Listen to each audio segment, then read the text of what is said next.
کوئی انسان کسی تجزیے کے تحت کسی دعا وغیرہ پڑھ کر اپنے اوپر دم کرتا ہے اور جس سے اس کو فائدہ ہوتا ہے تو یہ کہہ سکتا ہے کہ میرے تجزیے سے مجھے یہ فائدہ ملا، لیکن نہ یہ تو سنت ہے اور نہ ہی یہ ثابت چیز ہے، لیکن مجھے اس سے یہ فائدہ ہوا ہے۔ اور ایسا تجزیہ جو قرآن و سنت کے مطابق کرتے ہیں تو اس کو بھی مانا جا سکتا ہے، لیکن نہ سنت ہوتے نہ سب کو عمل کرنا ضروری ہے۔ جیسا سورہ فاتحہ یہ رقیہ ہے، یہ شفا ہے عدد۔ اور یہ واقعہ ایک صحابی کا بھی آتا ہے کہ انہوں نے انسان کا کسی قبیلے کے سردار تھے، انہوں نے کاٹا تو انہوں نے کیا کیا، یہ علاج کیا تھا، کٹ لگائے سورہ فاتحہ پڑھی۔ تو آپ سے پوچھا تمہیں کیسا معلوم سورہ فاتحہ رقیہ ہے؟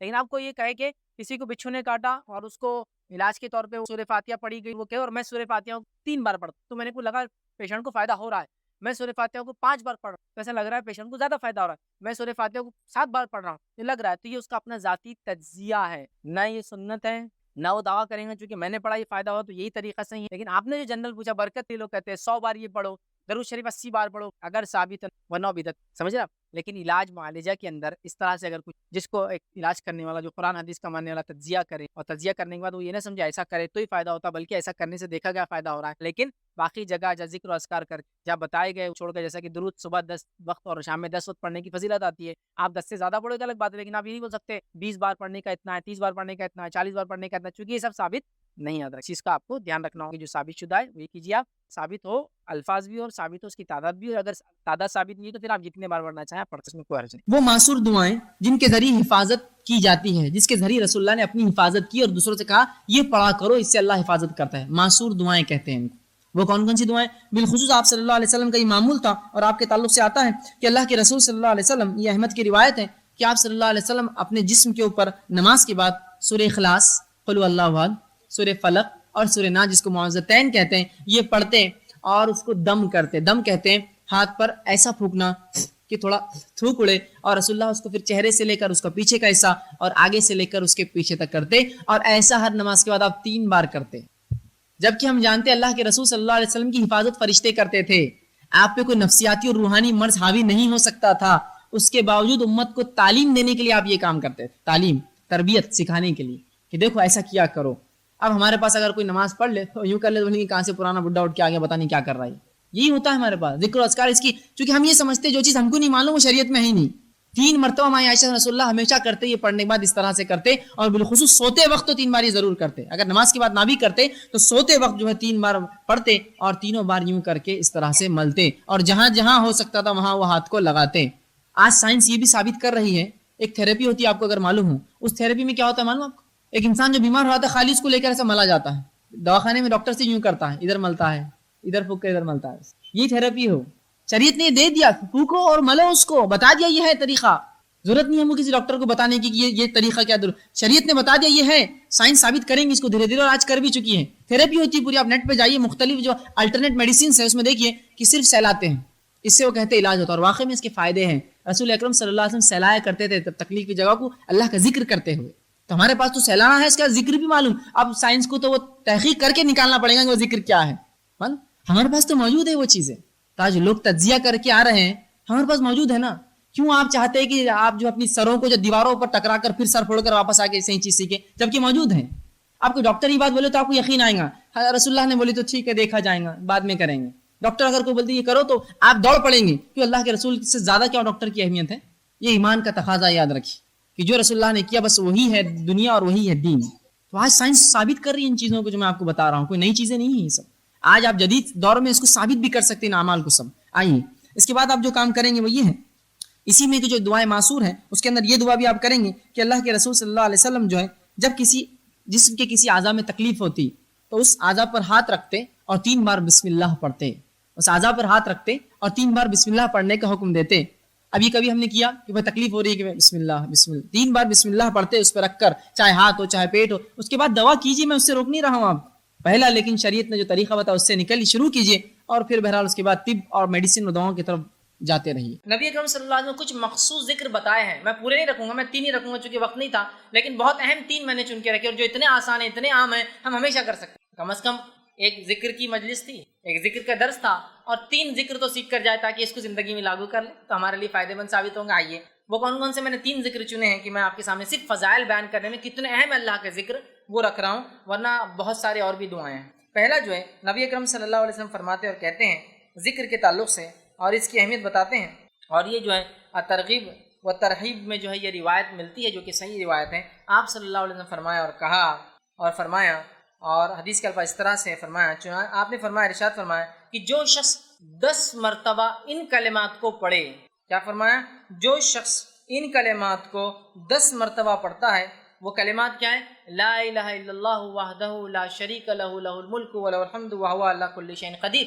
کیا ہے؟ کون سے کلمات ہیں؟ بہت آسان ہے. اس کو عام زبان میں چوتھا کلمہ بولتے ہیں. اب یہ الگ بات ہے کہ لوگوں نے 1 سے 7 کلمے بنائے، کیسے بنا نہیں پتا، لیکن بہرحال ایک عام سمجھ کے لیے بول رہا ہوں. ٹھیک ہے، اول کلمہ، دوم کلمہ، سوم کلمہ، چہارم کلمہ، پنجم تی چارم ہے. ہندوستان میں 7 کلمے. پہلے ہم جب سیکھتے تھے جب 5 سیکھے تھے ہم نے، لیکن ابھی نئے بچے 7 کلمے سیکھتے. بہرحال تو ان ترتیب میں اگر لیا جاتا ہے یہ چوتھے میں آتا ہے. لا الہ الا اللہ وحدہ لا شریک لہ لہ الملک ولہ الحمد وہو علی کل شیء قدیر. تو آپ فرماتے اور کہتے ہیں کہ آپ نے فرمایا کہ جو شخص اس کلمے کو 10 مرتبہ پڑھتا ہے، لا الہ الا اللہ وحدہ لا شریک، کہ اللہ جو ہے لا الہ، اللہ کے سوا کوئی معبود برحق نہیں، وہ ایک ہے، اس کا کوئی شریک نہیں. ٹھیک ہے، اس کے الفاظ جو ہے لہ الملک ولہ الحمد، اسی کے لیے جو ہے تمام ملکیت ہے اور اسی کے لیے تمام تعریفیں ہیں. وہو علی کل شیء قدیر، اور وہ تمام چیزوں پر قادر ہے. ٹھیک ہے، یہ اس کا ترجمہ ہے. جو شخص اس کو 10 مرتبہ پڑھتا ہے دن میں، آپ سے فرماتے ہیں اس کا ثواب ایسے ہے گویا اس نے بنی اسماعیل میں سے 4 غلاموں کو آزاد کیا. اسماعیل علیہ السلام کی نسل میں سے کتنے لوگوں کو آزاد کیا؟ 4 لوگوں کو. اور آپ کو پتا ہے کہ آدم علیہ السلام سے لے کر نبی اکرم صلی اللہ علیہ وسلم تک اسماعیل علیہ السلام کی جو نسل کا تذکرہ کیوں آ رہا ہے؟ آدم علیہ السلام سے لے کر نبی اکرم صلی اللہ علیہ وسلم تک آپ سے فرماتے ہیں اس نسل میں کسی نے بھی زنا نہیں کی، کیونکہ انبیاء جو ہوتے سب سے پاکیزہ نسل میں پیدا ہوتے ہیں. مشرک گزرے ہیں وہ ایک الگ چیز ہے، لیکن کوئی جو ہے زنا نہیں کیا، مطلب ولد الزنا یا زنا کی اولاد یا زنا نہیں کیا. اتنی پاکیزہ نسل ہے آدم علیہ السلام سے لے کر اسماعیل علیہ السلام، اسماعیل علیہ السلام سے لے کر رسول اللہ صلی اللہ علیہ وسلم تک. تو کہا اس نے بنی اسماعیل میں سے 4 غلام آزاد کیے. غلام آزاد کرنا بہت اجر ثواب کام ہے. کیا کرنا ہے آپ کو؟ لا الہ الا اللہ وحدہ لا شریک لہ لہ الحمد وہو علی کل شیء 10 مرتبہ پڑھنا ہے دن. تو کیا کیا آپ نے؟ بنی اسماعیل میں سے 4 غلام آزاد کر دیے، صرف 10 مرتبہ کلمے. کتنے فضائل ہیں. دوسری فضیلت جو ہے ایک اور ذکر کی جو میں آج رکھ رہا ہوں، ویسے بہت ہے لیکن 3 میں نے چنے ہیں صرف. دوسری فضیلت والا ذکر ہے جو بہت آسان ہے، ہم سب کر سکتے ہیں، وہ یہ ہے جو کہ ترغیب و تہذیب، اسی میں جو ہے یہ صحیح روایت ہے، بہت مشہور اور معروف روایت ہے کہ آپ صلی اللہ علیہ وسلم نے فرمایا جو شخص نماز کے بعد 33 مرتبہ الحمدللہ، 33 مرتبہ سبحان اللہ، 33 مرتبہ اللہ اکبر کہتا ہے اور آخر میں یہ کہتا ہے لا الہ الا اللہ وحدہ لا شریک لہ لہ الملک ولہ الحمد وہو علی کل شیء قدیر، وہی جو میں نے اس سے پہلے رکھا. تو 33 بار جو ہے اس شخص نے جو ہے الحمدللہ کہا، 33 بار سبحان اللہ کہا، 33 بار اللہ اکبر کہا، اور اس کے آخر میں یہ کہا، چونکہ 33 اور 33 ہو گئے 99 اور آخر میں 100 کی گنتی پوری کر دی یہ کہہ کر کہ لا الہ الا اللہ وحدہ لا شریک لہ لہ الملک وہو علی کل شیء قدیر. تو آپ فرماتے اور کہتے ہیں جب یہ کہتا ہے تو آپ سے فرماتے ہیں کہ جو ہے اس کے فائدہ یہ ہے تو اس کے سارے گناہ معاف کر دیے جاتے ہیں گویا اگر اس کے گناہ سمندر کے جھاگ کے برابر بھی ہو. تو ایک روایت نے فرمایا یہ پڑھنا غلام آزاد کرنے سے زیادہ بہتر ہے. ایک روایت فرمایا اس کے پڑھنے سے 10 نیکیاں ہر اس پہ ملتے ہیں، مطلب اس کو 1000 نیکیاں ملتی. 100 بار پڑھا نا، 100 پڑھنے پہ اس کو 1000، 10 ہر اس پہ 10 تو 1000 نیکیاں ملتی ہے، 1000 گناہ معاف کر دیے جاتے ہیں. اتنا آسان ہے کہ سارے گناہ حتیٰ کہ سمندر کے جھاگ کے برابر گناہ ہو کتنے کثرت سے سب معاف کر دیا جاتے. صرف ہر نماز کے بعد 33 مرتبہ الحمدللہ سبحان اللہ الحمدللہ اور اللہ اکبر کہہ دے، اس کے سارے گناہ، یہ گناہ صغیرہ ہوتے ہیں، کبیرہ کے لیے توبہ ضروری ہے. کتنے فضائل ہیں. تیسری چیز جو میں نے جو بہرحال آج کے لیے چنی ہے وہ یہ ہے، اور بہرحال ایک اور ہے، 4 میں نے وہ کی ہے. تیسری چیز جو چنی ہے وہ بھی بڑی آسان ہے، بہت آسانی سے ہم کر سکتے ہیں اور سب کو یاد ہے. آپ صلی اللہ علیہ وسلم فرماتے ہیں اور کہتے ہیں، یہ حدیث جو ہے ترغیب و تہذیب کی، آپ نے فرمایا اور کہا جو شخص یہ پڑھے جو ہے لا حول ولا قوت الا باللہ. حدیث کا الفاظ اس لیے ہے قل لا حول ولا قوت، جو شخص اس کا وظیفہ کرے لا حول ولا قوت الا باللہ فانہ کنز فی الجنہ. یہ حدیث کے الفاظ ہے قل لا حول ولا قوت الا باللہ فانہا کنز من کنوز الجنہ، کہ جو شخص لا حول ولا قوت الا باللہ یہ پڑھیں گا تو یہ جنت کے خزانوں میں سے ایک خزانہ ہے. جنت کے خزانوں میں سے خزانہ، اس کا معنی کیا ہوتا ہے؟ لا حول، نہ ہمیں صلاحیت ہے نہ ہمیں سمجھ ہے، ولا قوت، نہ ہمیں کوئی چیز کرنے کی طاقت، الا باللہ، سوائے اس کے کہ اللہ ہر چیز پر قادر ہے، اس کی کام ہوتے ہیں. آپ نے فرمایا اس کا وظیفہ کرو اس لیے کہ جنت کے خزانوں میں سے ایک ڈھکا ہوا چھپا ہوا خزانہ، لا حول ولا قوت الا باللہ. اتنا ہی پڑھنا ہے، کبھی بھی آپ پڑھ سکتے عام. چوتھا جو ایک حدیث جو صحیح بخاری کی ہے اور صحیح بخاری کی آخری حدیث ہے، لاسٹ حدیث کے الفاظ دیکھیے کیا ہے.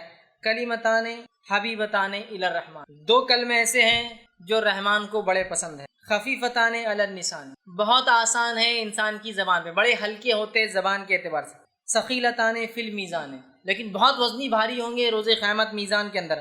سبحان اللہ و بحمدہ و سبحان اللہ العظیم. دو کلمے ایسے ہیں جو رحمان کو بڑے پسند ہے، ہونٹوں پر بڑے ہلکے ہیں، میزان میں بڑے بھاری ہے.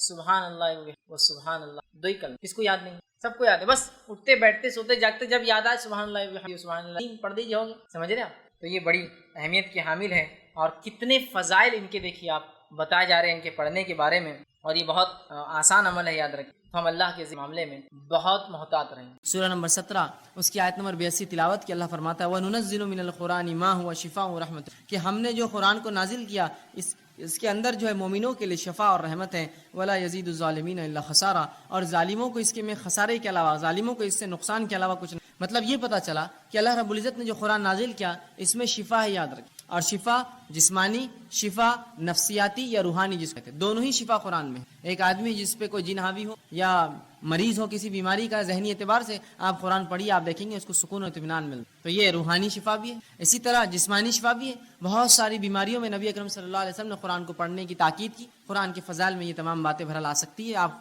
فضائل قرآن کے عنوان پر یہ باتیں جو ہے پڑھ سکتے ہیں، تحقیق کر سکتے ہیں. بہرحال آئیے، تو اللہ نے فرمایا کہ ہم نے اس قرآن کو نازل کیا جس کے اندر مومنوں کے لیے شفا ہے اور رحمت ہے، اور ظالموں کو اس کے اندر خسارہ ہے. ظالموں کے لیے تو قرآن نقصان ہے، اس لیے کہ اللہ کی کتاب مان کر اس کو نہیں پڑھتے، ان کے لیے ہدایت نہیں ہے اس کے اندر، لہٰذا وہ خسارہ اٹھاتے ہیں. ورنہ مومنین کے لیے تو شفا ہے اور رحمت ہے اس قرآن کے اندر. اور اسی مقصد کے تحت اللہ نے اس کو نازل کیا. وَنُنَزِّلُ، ہم نے اس کو نازل کیا یہ مقصد کے تحت کہ مومنوں کو شفا اور رحمت اس سے حاصل ہو، اور ظالموں کو اس سے نقصان کے سوا اور کچھ حاصل.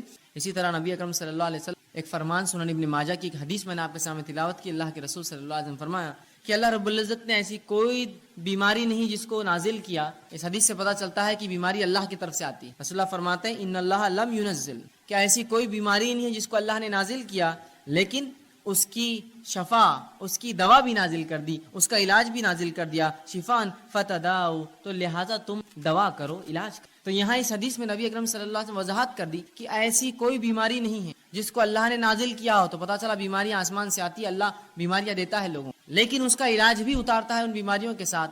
فتداؤ، تو لہٰذا تم دوا کرو، علاج کرایا کرو. تو پتہ چلا علاج کرانا چاہیے. بیماریاں اللہ کی طرف سے، بیماری اللہ بہرحال مختلف، کبھی سزا کے طور پر، کبھی آزمائش کے طور پر لوگوں کو دیتا ہے، اور اس کے بعد ہمیں حکم یہ آیا اس کی دوا اللہ نے اتاری ہے، لہٰذا تم اس کے لیے دوا کرو، یہ علاج کرو. تو اس حدیث میں ان لوگوں کے لیے بھی تاکید ہے جو سمجھتے ہیں کہ علاج کرانا درست، بس بیماری ہے تو بس توکل کرو، اللہ پر بھروسہ کرو اور بیماری کو سہتے رہو، بلکہ آپ علاج کرا سکتے ہیں. نبی اکرم صلی اللہ علیہ وسلم نے کہا دوا کرو، علاج کرواؤ بیماری. اسی طرح ہم دیکھتے ہیں بیماری جو ہوتی ہے یہ صحت کا الٹ ہوتی ہے. انسانی جسم کی جو کیفیات ہوتی ہیں جس پہ انسان جیتا ہے جو سماج میں، وہ دو ہی کیفیات ہوتی ہے، ایک صحت مندی کی اور ایک بیماری والی کیفیت. اب یہ ہو سکتا ہے کہ صحت مند ایک انسان مکمل ہو یا بیمار ہو، اور بیمار چاہے کچھ فیصد ہو یا کچھ زیادہ ہو یا کچھ زیادہ ہو. مختلف بیماریاں ہوتی ہیں، جیسے مثال کے طور پر انسانی جلد پہ کچھ ہو جائے، بیماری ہے، لیکن انسان اس سے بہت زیادہ پریشان نہیں ہوتا، ایک زندگی گزار سکتا. کبھی جسم کی کسی ایک اعضاء میں بیماری ہوتی ہے جس سے اس کو تکلیف، کبھی پورے جسم میں اس کو بیماری ہوتی ہے، یا کبھی جو ہوتا ہے کہ اس کا جسم اور جو ہے تمام اعضاء کے اندر بیماریاں ہوتی ہیں، مختلف بہرحال چیزیں ہوتی ہیں. تو اس چیز کو ہمیں سمجھنے کہ اللہ کے رسول نے علاج کرانے کا حکم دیا، تو ہمیں جو ہے علاج کرانے کا حکم دیا. اور بیماریاں جو ہے یہ صحت کا، یاد رکھیے، الٹ ہے. بیماریاں صحت کا الٹ ہوتی. تو اس چیز کو ہمیں سمجھنے کی ضرورت ہے کہ ایک انسان یا تو صحت مند ہوگا یا تو بیمار ہوگا، اس سے ہٹ کر کوئی تیسری اس کی حالت نہیں ہوگی، یا صحت مند اور بیماری کے بیچ میں تھوڑا زیادہ بیمار، یا کچھ صحت اور کچھ بیماری، یہ بہرحال ہو سکتا ہے، یاد رکھیں. تو ہمیں اس بات کو سمجھنے کی بہرحال یہ ضرورت ہے کہ انسانی سماج میں ہماری جو زندگیاں ہوتی ہیں اس کی دو ہی حالت ہے، یا تو صحت مند یا تو انسان بیمار ہوتا ہے. اسی طرح صحت جو ہے یہ ایک بہت عظیم نعمت ہے اللہ رب العزت کی، یاد رکھیں. صحت ایک عظیم نعمت ہے، اس لیے کہ اس کے تعلق سے بار بار نبی اکرم صلی اللہ علیہ وسلم نے بیان کیا. تو صحت کو ہم غنیمت جانیں، اس عظیم نعمت کا ہم جو ہے زبردست فائدہ اٹھائیں. آئیے صحت کتنی عظیم نعمت اور دولت ہے. نبی اکرم صلی اللہ علیہ وسلم فرماتے ہیں،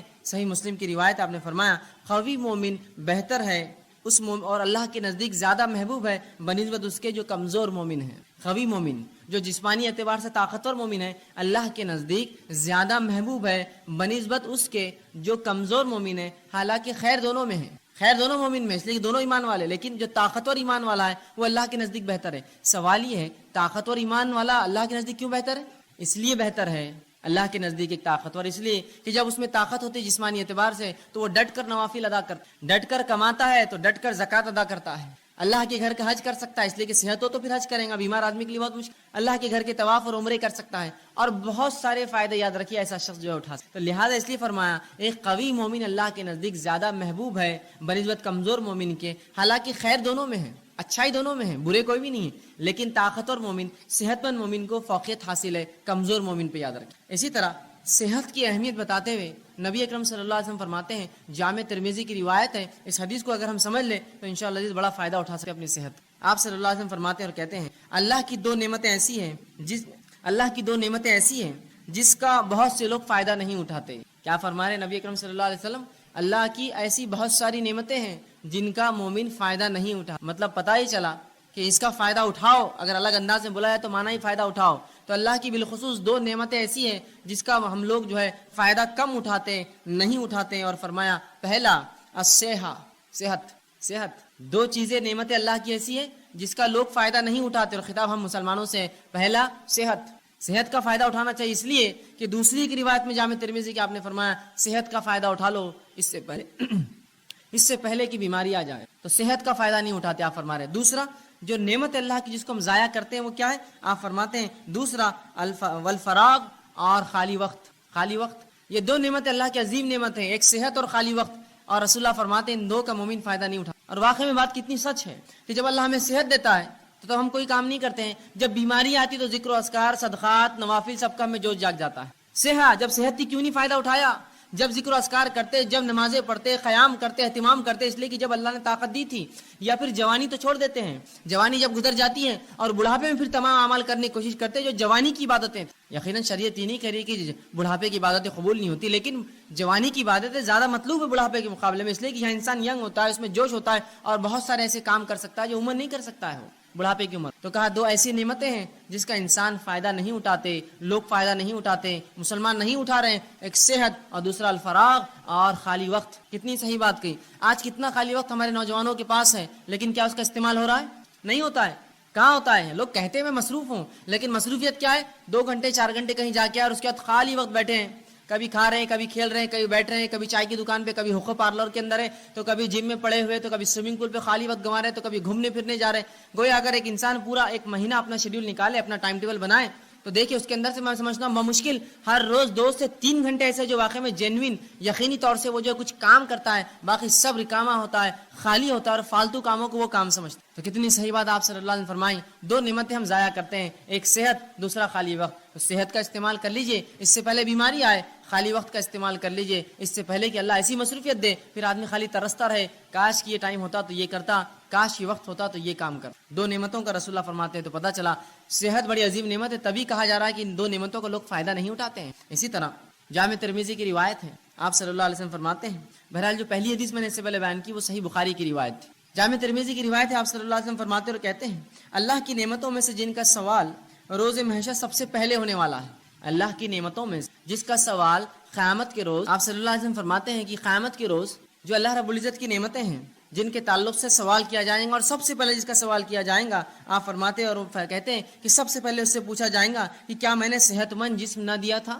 جو اللہ رب العزت بندوں سے سوال کریں گا اس میں سب سے پہلا سوال کیا ہونے والا, رسول اللہ فرماتے ہیں وہ یہ ہوگا کیا میں نے صحت مند جسم نہیں دیا تھا, بتا آپ کیا کیا اس کا, کیا جواب دیں گے ہم؟ اللہ صحت دی تھی تو میں نے تو منشیات میں, نشوں میں, تمباکو خوری کے اندر, سگریٹ نوشی کے اندر جسم کو برباد کیا, کھیل کود, وہ کام نہیں کر پایا. یہ جواب دیں گے. سوال ہونے والا ہے. صحت دیا تھا, جسم دیا تھا, اچھا کیا کیا, کیا استعمال کیا, کتنی نمازیں پڑھی, کتنے نوافل کا اہتمام کیا, مال و دولت دیا تھا اس کے ساتھ صحت دی تھی, کتنے حج اور عمرے کیے تو نے, کیسی اپنی صحت کو لگایا, میری راہ میں کوئی کوشش کی, مومنوں کی کبھی مدد کی, مصیبت زداؤں کے لیے آگے بڑھا, جو جسمانی قوت تھی اس کا استعمال کیا, اس کے ساتھ مالی اثر. سوال ہونے والا جسم دیا تھا, کیا جواب دیں گے ہم؟ بلکہ ایک روایت میں آتا ہے کہ اللہ پوچھیں گا میں نے جسم دیا تھا, کس چیز میں اس کو برباد کیا تو نے, اس جسم کو کہاں لگایا, وہ جسم تو نے کہاں اس کو بوسیدہ کر کے آیا, کیا جواب دیں گے ہم؟ آج ہم دیکھتے ہیں کہ لوگ یا ہمارے نوجوان طبقہ جو ہے بوڑھے ہوتے جا رہے ہیں, کام کر کے تھک گئے, اور نوجوان سستی اور کاہلی کے اندر اتنے ہی زیادہ آگے بڑھے ہوئے کہ انسان گھر کا بوڑھا کام کر کے تھکا ہوا ہے, اور نوجوان جو ہے بالکل آرام کر رہے ہیں, ان کو کوئی فکر نہیں, نہ گھر کی, نہ کمانے کی, نہ آگے چیزوں کی. اللہ رب العزت کو یاد رکھیے, اگر اللہ نے کتنا بھی دیا, یہ جسم جو اچھا دیا ہے صحت مند, قیامت کے روز سوال ہونے والا ہے کیا کیا. پہلا سوال یہ ہونے والا ہے, اچھا جسم دیا تھا, یہ سوال ہوگا. اب اس کا مطلب یہ ہوا، یہ سوال ہے تو جواب دینا پڑے گا، کیا کیا اس کہاں لگایا وہ جسم، کیسے استعمال کیا، کیسے اس کو کمزور اور بوڑھا کیا. تو ہمیں یہ اللہ کے سامنے جواب دینا ہوگا، اللہ میں نے جو تیری عبادتوں، ریاضت میں اور دیگر علوم دین میں، تیرے کام میں، حلال روزی کمانے میں، اپنے بیوی بچوں کی پرورش میں اس کو لگایا، جواب دینا ہوگا. اور ورنہ اگر کھیل کود میں، فالتو کاموں میں، سگریٹ بیڑی تمباکو میں، چوراہوں پر بیٹھ کے کھانے اور پینے میں، دیکھیے لوگ چوراہے پہ بیٹھے اور کھا رہے پی رہے، 2-2 4-4 گھنٹے روز برباد کرتے ہیں. یہی وہ لوگ ہیں جن سے تلاوت قرآن کا سوال ہو تو کہتے وقت نہیں. یہی وہ لوگ ہیں جن سے دینی علم کا معاملہ کرے تو کہتے وقت نہیں ہے. لیکن شام میں ہر روز کام سے آنے کے بعد یا تجارت ختم ہونے کے بعد 11-12 بجے تک، 1 بجے تک دوستوں میں بیٹھ کر جو وقت برباد کر، کیا روز قیامت اللہ پوچھیں گا نہیں جسم دیا تھا کیا کیا؟ اے اللہ میں تو نکڑوں پہ بیٹھتا تھا، میلے ٹھیلوں پر جاتا تھا اور چوراہوں پر بیٹھتا تھا اور دوستوں سے بات چیت کرتا تھا. یہ جواب دیں گے اپنے رب کو؟ کھیل کود میں نے ضائع کیا. کھیل کود کی عمر ہوتی ہے، کھیلنا چاہیے. کچھ لوگ تو ایسے ہو جاتے ہیں کہ عمر پوری گزر گئی، ان کو بچے ہو جاتے پھر بھی کھیلتے رہتے ہیں، اس کا شوق ہے اس کا شوق ہے. اور جب دینی کام کی بات کی جائے تو بھائی چھٹی نہیں ہوتی، کیسے کریں؟ کیوں؟ جس دن چھٹی ہوتی ہے اس دن کیا، اس دن تو کھیلنا ضروری اور فرض ہے نا، اس دن تو چھوڑ دیجیے آپ. سوال یہ اللہ رب العزت کو ہم کو جواب دینا ہے، اچھا جسم دیا تھا کہاں لگا کر آیا، اس جسم کا، اس صحت کا کیا استعمال. ٹھیک ہے، تو صحت جو ہے ایک عظیم نعمت ہے. اب جب یہ نعمت ہے تو ہر نعمت کی حفاظت کرنا پڑتی ہے، یاد رکھیں. اسی طرح صحت کی بھی حفاظت کرنا پڑے گی، اور مومن کے لیے صحت کی حفاظت کرنا فرض ہے. میرے اور آپ کے لیے اپنی صحت کی حفاظت کرنا فرض ہے. گویا ہر وہ چیز جو صحت کے خلاف جاتی ہے اس کو ہم استعمال نہیں کر سکتے. اور یہ بات کتنی درست ہے کہ ایک انسان، اگر آپ میرے گھر آئے اور میرے گھر آ کر تشریف رکھے اور میں آپ کو جو ہے رکابی کے اندر بسکٹس لا کر دوں اور کہوں کہ یہ بسکٹ کھانے سے ہو سکتا ہے آپ مر جائیں، یا یہ چائے میری پی لیجیے، ہو سکتا ہے یہ چائے پی کر آپ کو کینسر ہو جائے، اور آپ کو لا کر کھانا کھلاؤں، اچھا کھانا، بریانی، نان خلی، اور کہوں یہ کھانا کھانے کے بعد ہو سکتا ہے آپ جو ہے کچھ دن کے بعد جو ہے گلے کے کینسر سے، یا جو ہے منہ کے کینسر سے، یا دانتوں کے کینسر سے، یا جسم کے سڑنے سے آپ مر سکتے ہیں، یہ نوش فرمائی، تو کیا وہ چیز آپ کھائیں گے؟ اس لیے کہ آپ کہیں گے صحت کی حفاظت فرض ہے. لیکن یہ جاننے کے باوجود کہ صحت کی حفاظت فرض ہے، ایسے کتنے لوگ ہیں کہ وہ پڑیاں اور تمباکو اور سگریٹ پیتے ہیں جس پہ کھلا لکھا ہوا ہوتا ہے cigarette smoke injurious to health, it may cause cancer, اور پوری تفصیلات آج کل کمپلسری وارننگ جو آتی ہیں. بلکہ ایسی وارننگ جو اگر کوئی تمباکو کمپنی نہ لکھے تو اس پر فائن ہوتا ہے، معلوم، اس پر فائن ہوتا ہے. اس لیے کہ یہ ثابت ہے. ایک دنیا کی مشہور اور معروف کمپنی مالبورو نے ایک مرتبہ یہ کیا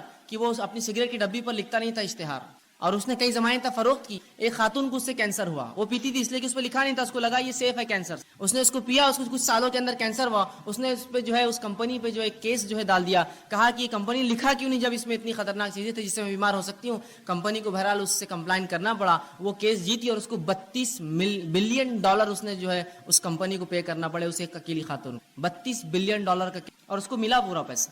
اس لیے کہ انہوں نے کیوں نہیں چھاپا اپنے اس پر، جبکہ معلوم تھا اس کو 3 سال میں کینسر ہو سگریٹ پینے، اس کو لگا اس سے کینسر نہیں ہوتا، اچھی برانڈ کی سگریٹ. یہاں لکھی ہوئی چیزیں ہیں کہ صحت کے خلاف ہے، کینسر ہو سکتا ہے، مر سکتے ہو، ٹیوبرکلوسس، ٹی بی ہو سکتا ہے، تمہیں کچھ بھی ہو سکتا ہے، لیکن اس کے باوجود بھی دیکھیے دھڑلے سے ہم پیے جا رہے ہیں. صحت ایک نعمت ہے، اس کی حفاظت مجھ پر آپ پر فرض ہے.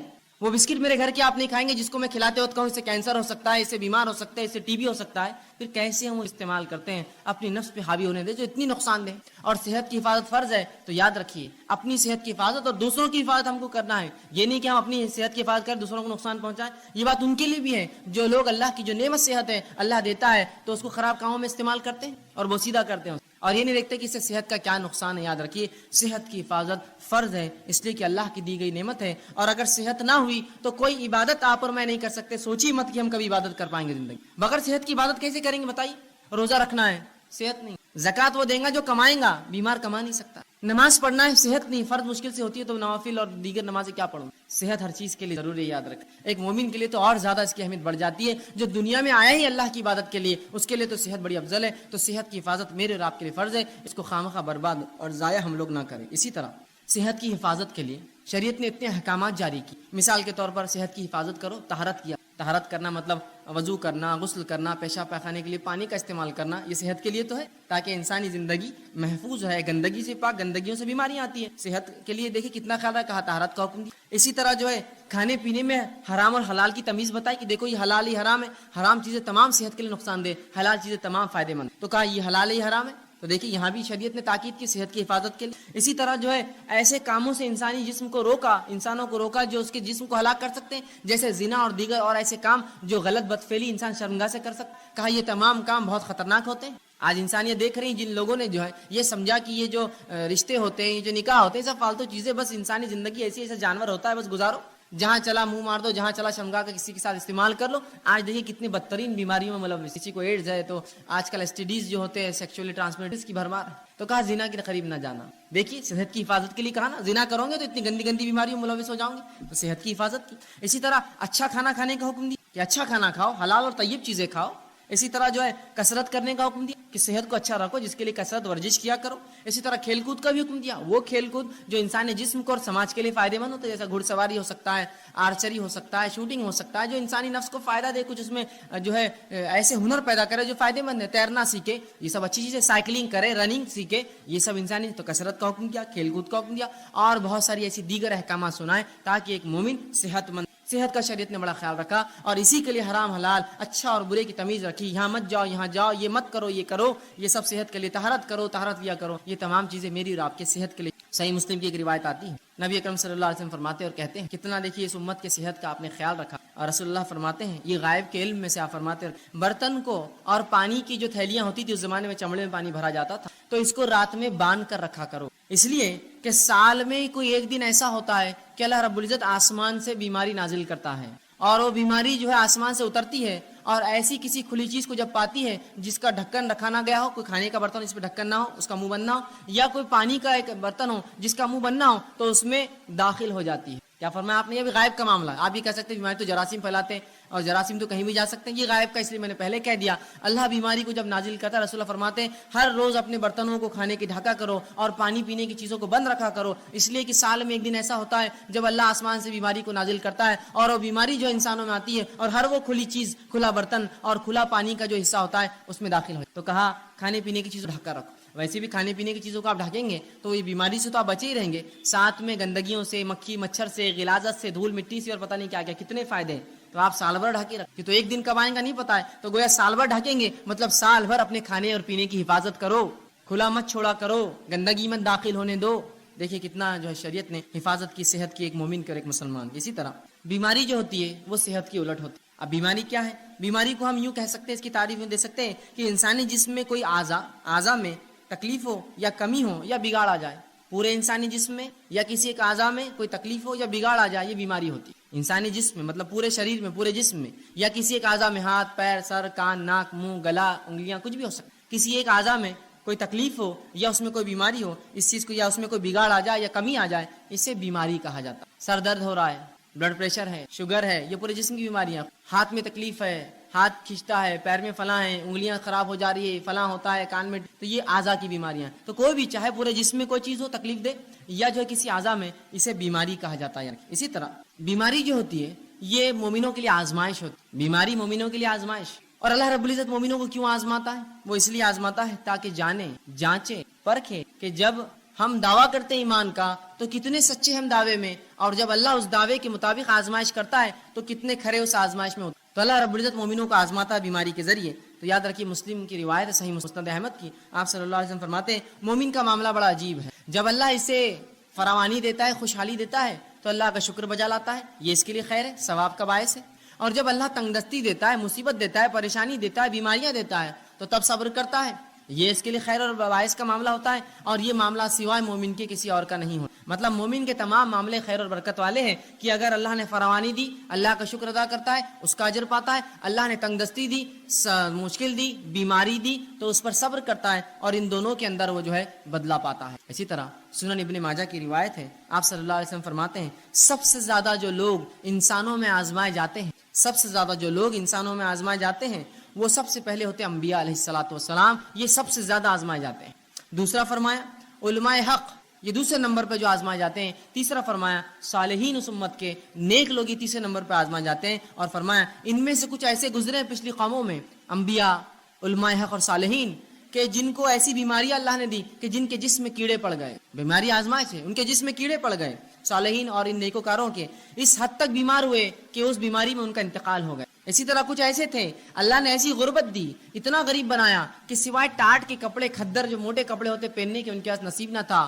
اور آگے فرمایا پہننے کو کچھ نہ تھا سوائے ٹاٹ کا کپڑا، لیکن اس میں وہ اس سے زیادہ خوش تھے جتنا تم فراوانی اور خوشحالی میں خوش رہتے. مطلب یہ انبیاء، یہ علماء حق اور یہ صالحین ان بیماریوں میں، ان پریشانیوں میں، ان غربت میں بھی اتنے خوش تھے، اتنے مطمئن تھے کہ جتنے ہم لوگ خوشحالی میں خوش. اس لیے کہ یہ انبیاء یہ علماء حق، یہ صالحین جانتے ہیں کہ یہ آزمائش اللہ کی طرف سے ہے، اور ہر آزمائش کا مومن کو کیا ملتا ہے؟ بدلہ ملتا ہے۔ تو جب بھی ہماری آزمائش ہو، یاد رکھیے ہم صبر کریں، اور اللہ رب العزت کسی بھی انسان کو اس کے طاقت سے زیادہ نہیں آزماتا۔ اللہ سبحانہ تعالیٰ سورہ بقرہ سورہ نمبر 2 آیت 286 میں فرماتا اور کہتا ہے لا یکلف اللہ نفسا الا وسعها، اللہ کسی نفس کو اس کے طاقت سے زیادہ نہیں آزماتا۔ یاد رکھیے مجھے اور آپ کو ہماری طاقت سے زیادہ نہیں جو ہے آزماتا ہے، بلکہ جتنی طاقت ہے اتنی ہی آزمائش آتی ہے۔ تو اگر بیماری دی تو یہ طاقت تھی تب دی، مصیبت دی طاقت تھی تب دی، کسی نعمت کو دے کر چھین لیا یہ طاقت تھی تبھی چھینا۔ اللہ کسی کو اس کے جو ہے برداشت سے زیادہ نہیں آزماتا، اور اللہ کا معاملہ تو ہر بار یہ ہوتا ہے۔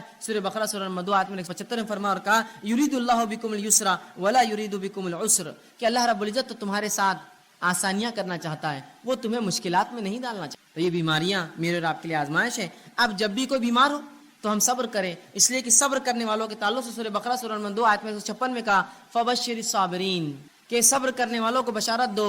یہاں خوشخبریاں دینے کا حکم دیا کہ جو لوگ صبر کرتے ہیں فبشر الصابرین الذین اذا اصابتهم قالوا انا للہ وانا، کہ جو لوگ مصیبت جن پر آتی ہے اور مصیبت میں صبر کرتے ہیں ان کو خوشخبریاں دے دو، اور جب ان پر مصیبت آتی ہے تو یہ مومن کہتے ہیں قالوا انا للہ وانا الیہ راجعون، ہم اللہ کی طرف سے آئے تھے اس کی طرف لوٹ کر۔ تو ہمیں صبر کرنا چاہیے، اللہ کسی کو بھی اس کی طاقت سے زیادہ نہیں آزماتا، جب آزمائش ہوتی تو ہمیں صبر کریں۔ آئیے صحیح بخاری اور صحیح مسلم کی روایت ہے، آپ صلی اللہ علیہ وسلم فرماتے اور کہتے ہیں جب ایک مسلمان کو کوئی ایذا پہنچتی، تکلیف پہنچتی ہے، بیماری کی شکل میں، کسی کی موت کی شکل میں، کسی اعضاء کے ضائع ہونے کی شکل میں، کسی اور اس میں مصیبت، پیسے میں، مال میں کمی، اولاد میں کمی، پھلوں میں کمی، روزی میں کمی، جب کسی ایک مومن کے تعلق سے آپ فرماتے ہیں مسلم کو ایذا یا بیمار ہوتا ہے تو اللہ تعالیٰ اس کے گناہوں کو ایسا دھو دیتا ہے جیسے ایک جھاڑ جس پر سوکھے پتیاں ہوں وہ سوکھنے سے گر جاتی ہے۔ ایک مومن کو جب تکلیف، مصیبت، بیماری آتی ہے تو اللہ اس کے گناہوں کو ایسا اس سے الگ کر دیتا ہے جیسے کہ ایک جھاڑ جس کے پتے سوکھ چکے ہیں وہ اس سے الگ ہو جاتے ہیں۔ ایسے مومن کے گناہ جو ہے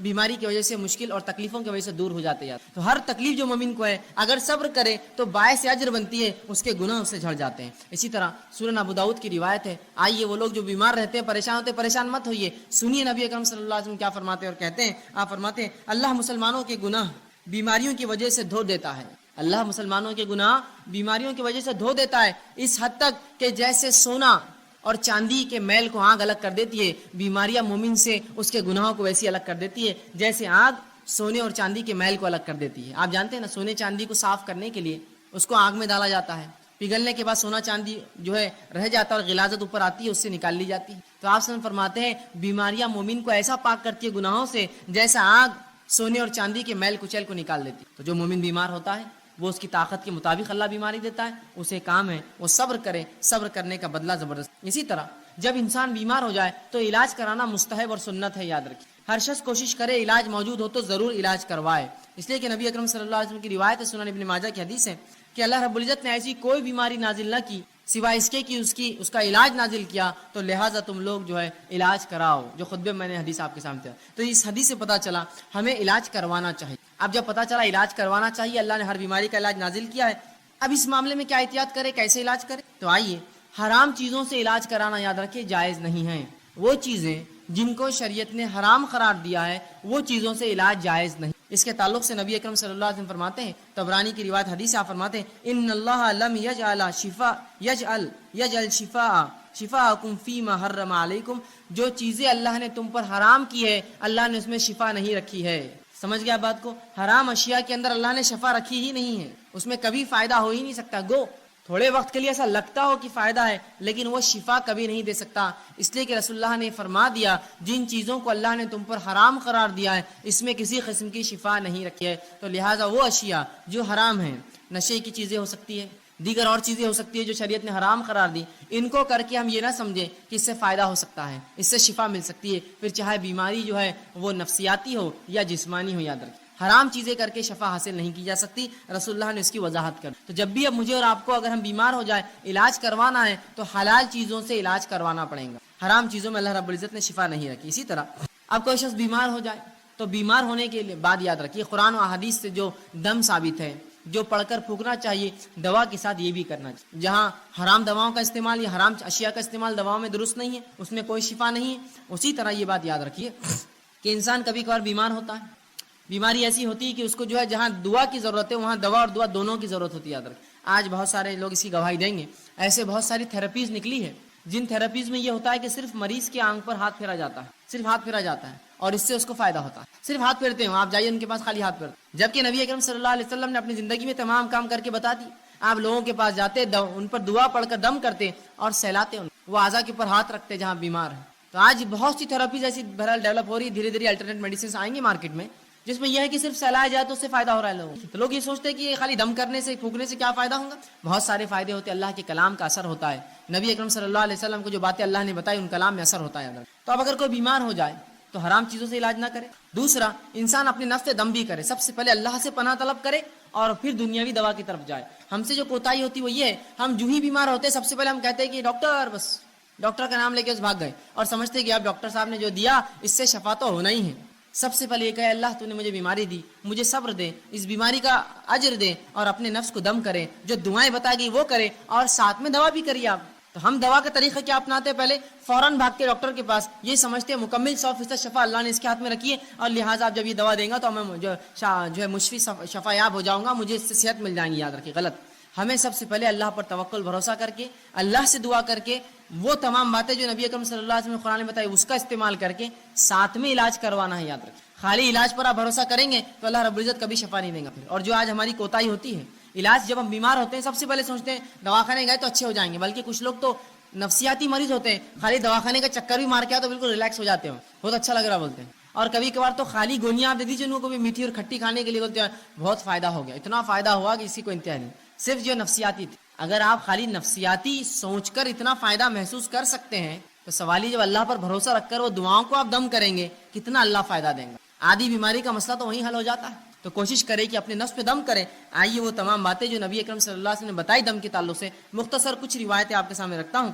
نبی اکرم صلی اللہ علیہ وسلم فرماتے اور کہتے ہیں دم کے تعلق سے، لا باسا بالرقا ما لکم یکن فیہ شرک، کہ ایسے دم کرنے میں، ایسی چیز پڑھ کر دم کرنے پھونکنے میں کوئی حرج نہیں جس کے اندر شرک نہ ہو.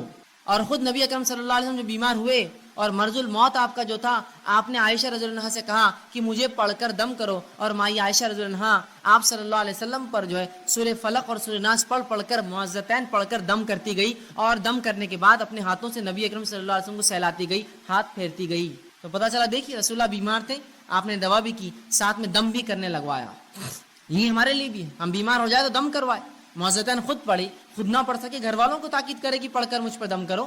تو کہا ایسے دم میں کوئی حرج نہیں جس میں شرک نہ پایا جاتا ہو، تو لہٰذا ہم اپنے آپ کو دم کروائے، وہ الفاظ اس میں شرک نہ ہو. اور قرآن حدیث میں اتنی بہترین دعائیں آ چکی ہیں، میں سمجھتا ہوں دوسرے رقیہ یا رقیہ کی ضرورت ہی نہیں ہمیں دم کرنے کی. وہ آپ پڑھ کے دم کیجئے، دیکھیے اس سے کتنے فائدے ہوتے. اسی طرح لوگ جب بیمار ہوتے ہیں اور بیماری اگر دور نہ ہو تو سب سے پہلے جہاں بھاگا جاتا ہے، جو خیال جاتا ہے وہ کیا ہے؟ مثال کے طور پر ایک انسان کو بیماری ہے، اب بیماری ختم نہ ہو رہی ہے، اللہ کی لمبی آزمائش ہے، تو سب سے پہلے دھیان کیا جاتا ہے؟ دیکھو اب اسلام میں اس کا علاج نہیں ہے اور دواؤں میں اس کا علاج نہیں، اور جھاڑوں کے پاس اور پہاڑوں پر اور پتھروں پر اور جھرنوں پر پتہ نہیں کہاں کہاں جاتے ہیں اور مختلف قسم کے شرک کرتے اور سمجھتے ہو اس میں شفا ہے.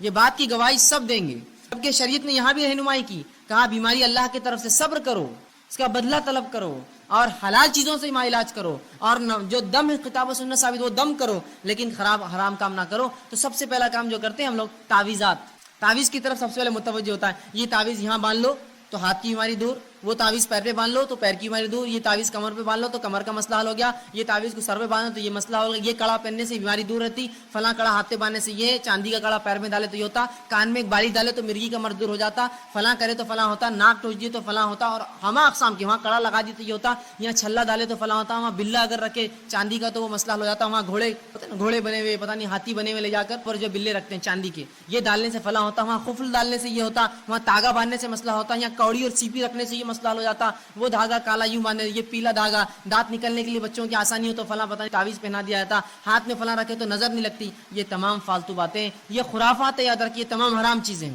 نبی اکرم صلی اللہ علیہ وسلم نے جہاں پڑھ کر دم کرنے کا حکم دیا وہیں تعویذ اور گنڈوں کی حرمت یاد رکھی بیان کی کہ یہ تعویذات کچھ نہیں کر سکتے. آئیے جو لوگ تعویذات پہنتے بیماری کے علاج کے لیے، سنیے نبی اکرم صلی اللہ علیہ وسلم کیا فرما رہے ہیں.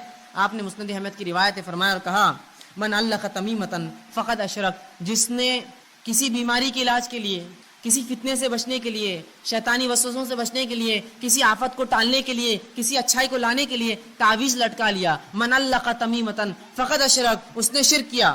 اندازہ لگا رہے ہیں آپ شرک کس کو کہتے ہیں؟ اللہ کے ساتھ اس تعویذ کو شریک کیا، اب یہ تعویذ کی شکل تاگے ہو سکتے ہیں، دھاگے ہو سکتے ہیں، کڑے ہو سکتے ہیں، مالے ہو سکتے ہیں، سیپی ہو سکتے ہیں، کوڑیاں ہو سکتے ہیں، اور پتہ نہیں کیا کیا، انسانی کھوپڑی کی ہڈیاں ہو سکتی ہے، جانوروں کی جو جلدیں ہو سکتی ہے، الو ہو سکتا ہے، کوا ہو سکتا ہے، تیتر بٹیر، کچھ بھی پتہ نہیں، لوگ کہتے ہیں یہ کرنے سے بہت فائدہ ہوتا ہے، فلاں کرو، الو کو کاٹ کے ذبح کرو تو یہ ہوتا ہے، بڑواغل کو فلاں کرو تو یہ ہوتا ہے، فلاں چیز کی تمام حرام چیز، یا کوڑی لگا دی تو یہ ہوتا ہے، سیپی ٹھوکے تو یہ ہوتا ہے، مالے سے ہوتا، کنکر سے ہوتا، موتی سے ہوتا، سیپی سے ہوتا، یہ تمام حرام۔ جس نے اس عقیدے سے کوئی ایسی چیز لٹکا لی کہ اس سے برائیاں دور ہوتی ہے، بلائیں دور ہوتی ہے، آفتیں دور ہوتی ہے، اچھائی آتی ہے، بیماریاں جاتی ہے، تو کہا من علق تمیمتن فقد اشرک، اس نے شرک کیا، وہ اللہ کے ساتھ اس نے اس تعویذ کو شریک کر دیا۔ اب بہت سے لوگ بولتے تاگا تو ہے، کیا ہوتا ہے یہ تاگا؟ اگر ہاتھ پر رہ گیا اور مر گئے تو آخرت میں اللہ رب العزت رب نہ ہوا، آخر میں اللہ کہیں گا اس تاگے سے مانگ لے جو مانگنا ہے، میرا بندہ تو کہاں تھا، تو نے تو اس پہ اعتقاد رکھا، کیا برا حال ہوگا۔ آئیے سنیے نبی اکرم صلی اللہ علیہ وسلم آگے کیا فرماتے ہیں۔ مسند احمد کی یہ بھی روایت آپ فرماتے ہیں من علق تمیمۃ فلا اتم اللہ له ومن علق ودعۃ فلا ود اللہ له۔ سنیے اللہ کے رسول فرماتے ہیں جو تعویذ گلے میں لٹکا دے اللہ اس کی کبھی مراد پوری نہ کرے، رسول اللہ بدوا دے رہے ہیں اس کو، جو تعویذ گلے میں لٹکا لے اللہ اس کی مراد کبھی پوری نہ کرے۔ اور جو کوڑیاں اور سیپیاں، نبی اکرم صلی اللہ علیہ وسلم کے زمانے میں لوگ جانوروں کی چیزوں کی حفاظت کے لیے کوڑی اور سیپی لٹکاتے، مطلب تعویذ لٹکاتے بیماری نہ آنے کے لیے، کوڑیاں اور سیپی لٹکاتے کہ برائی نہ آئے، خیر کو لانے والا۔ تو کہا جو کوڑی اور سیپی لٹکا لے، آپ فرماتے ہیں جو لٹکا لے اللہ رب العزت اسے کبھی آرام نہ دے۔ جو تعویذ لٹکا لے اللہ رب العزت آپ فرما رہے ہیں کہ اس کو جو ہے کبھی جو ہے اللہ کے رسول فرماتے ہیں کہ اس کی مراد پوری نہ کرے اللہ، جس نیت سے ٹانگ کبھی نہ کرے۔ اور جو سیپی لٹکا لے، کوڑیاں اس زمانے میں لوگ لگاتے تھے تاکہ اسے خیر آئے، فرمایا اللہ اس کو کبھی آرام نہ دے۔ اسی طرح آپ صلی اللہ علیہ وسلم نے مسند احمد کی روایت ہے، ایک شخص کو دیکھا جس کے ہاتھ میں ایک ڈنڈ پر ایک کڑا تھا۔ بہت سے لوگ پہنتے نا چاندی کے کڑے، چھلے، پتہ نہیں مالے، گلے میں دھاگے، تاگے، سن لیجئے وہ لوگ غور سے سنیے۔ نبی اکرم صلی اللہ علیہ وسلم ایک شخص کو دیکھا کہ ہاتھ میں اس کے کڑا تھا ڈنڈ پر، آپ صلی اللہ علیہ وسلم نے کہا افسوس یہ کیا ہے، کیا باندھ رکھا تو نے ہاتھ پر؟ تو شخص نے کہا اللہ کے رسول یہ میں نے اس لیے پہنا ہے کہ اس سے ایک جلد کی بیماری نہیں ہوتی ہے، اسکن کا ایک ڈیزیز نہیں ہوتا ہے، اس وجہ سے میں نے کڑا پہنا ہے۔